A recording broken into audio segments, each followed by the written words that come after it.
আসসালামু আলাইকুম। আমি আজকে রান্না করব চাল কুমড়ো ভাজি। তেল দিয়ে দিছি, হলুদ দিয়ে দিব,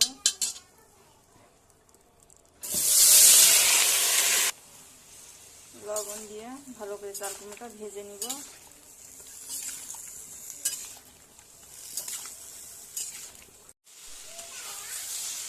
চাল কুমড়ো ভাজি শেষ। এখন আমি মশলা কষাবো। মশলার মধ্যে চাল কুমড়োটা দিয়ে ভাজবো। কড়াইতে তেল দিয়ে দিছি, রসুন বাটা, পেঁয়াজ বাটা, রেডি করা মশলাগুলো দিয়ে দিব।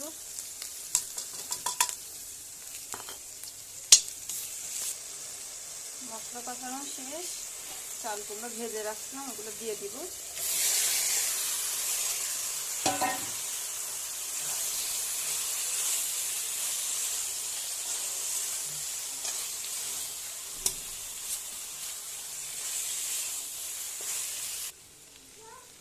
চাল কুমড়ো ভাজি শেষ, এবার নামিয়ে ফেলব।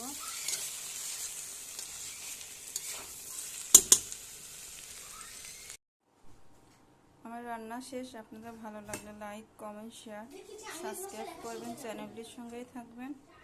আল্লাহ হাফেজ।